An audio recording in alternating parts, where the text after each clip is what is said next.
आदरणीय गिरीश भाऊ महाजन यांचा फोन आला होता आणि मग त्यांनी मला विचारलं का तू 2 तासात नाशिक येऊ शकतो का, ओझर एअरपोर्टला त्या ठिकाणी पोहोच. मी ओझर एअरपोर्टला पोहोचल्यानंतर ओझर एअरपोर्टच्या लॉबीमध्ये त्या ठिकाणी आदरणीय सामंत साहेब महायुतीच्या उमेदवाराला पाठिंबा दिला. तर त्यांनी मला विचारलं का आपण पण त्या ठिकाणी तसा पाठिंबा देऊ शकतो. त्यांना मी स्पष्ट नकार दिला की त्या उमेदवाराला त्या ठिकाणी पाठिंबा देऊ शकत नाही.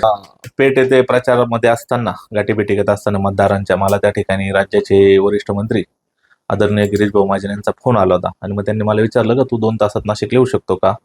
मी हो बोललो आणि मग पेठवरून मी नाशिक येत असतानाच परत मला त्या ठिकाणी त्यांचा फोन आला का म्हणे सामंत साहेबांना त्या ठिकाणी मुंबईला जायचं असल्याने तू डायरेक्ट ओझर एअरपोर्टला त्या ठिकाणी पोहोच. मग मी ओझर एअरपोर्टला पोहोचल्यानंतर ओझर एअरपोर्टच्या लॉबीमध्ये त्या ठिकाणी आदरणीय सामंत साहेब, दादा भुसे साहेब आणि गिरीश भाऊ महाजन यांच्यामध्ये आमच्या चौघांमध्ये अजूनही काही इतर लोक होते. आमची चर्चा झाली. त्यांनी मला त्या ठिकाणी विचारलं की त्या ठिकाणी प्रसाद हिरेंनी आज दुपारी महायुतीच्या उमेदवाराला पाठिंबा दिला. तर त्यांनी मला विचारलं का आपण पण त्या ठिकाणी तसा पाठिंबा देऊ शकतो. त्यांना मी स्पष्ट नकार दिला की मी त्या उमेदवाराला त्या ठिकाणी पाठिंबा देऊ शकत नाही.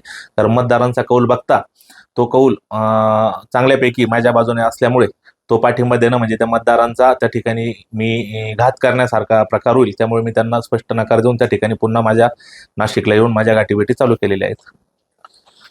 त्याबद्दल मला माहिती नाही, पण जसे दिवस जातील तसं आपल्याला त्या ठिकाणी दिसेलच असं काही झालं तर. नाही, त्यांची अशी काही विशेष अशी काही प्रतिक्रिया नव्हती. त्यांचा आग्रह होता की गोकुळ आपलं त्या ठिकाणी संपूर्ण महाराष्ट्रामध्ये महायुती आहे आणि महायुतीमध्ये जळगाव आणि नाशिकमध्ये त्या ठिकाणी अपक्ष उमेदवारांमुळे ही निवडणूक चुरशीची होत आहे. तर मला जळगावबद्दल काही माहित नाही, पण नाशिकमध्ये निवडणूक नक्कीच त्या ठिकाणी चुरशीची झालेली आहे. कारण प्रसाद हिरेंनी त्या ठिकाणी महायुतीच्या उमेदवाराला पाठिंबा दिल्यामुळे आता ही लढत फक्त गीते आणि दराडेंमध्ये होते. आणि अशा वेळेस आपल्याला पण माहित आहे, आपण पण सगळे अंदाज पत्रकार बंधूंना माहित आहे का सगळ्या या मतदारसंघामध्ये त्या माजी आमदारांबद्दल जे महायुतीचे उमेदवार आहेत किती त्याबद्दल त्या मतदारांमध्ये काय भावना आहेत, त्यांची किती घोरनिराशा मागच्या 8 वर्षात त्या आमदार महाशयांनी केलेली आहे आणि त्यामुळे त्यांचा जो भावनांचा उद्रेक झालेला आहे त्याचा मला कितपत फायदा होतो आता हे मला पुढील दिवसांमध्ये समजेल.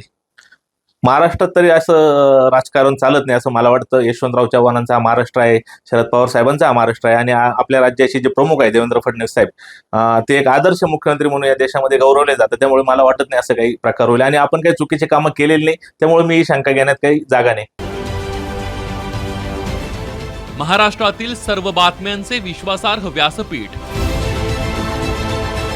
सकाळच्या सर्व सोशल मीडिया प्लॅटफॉर्मला लाईक, फॉलो आणि सबस्क्राईब करा. तसंच सर्व नोटिफिकेशनसाठी बेल आयकॉन प्रेस करायला विसरू नका.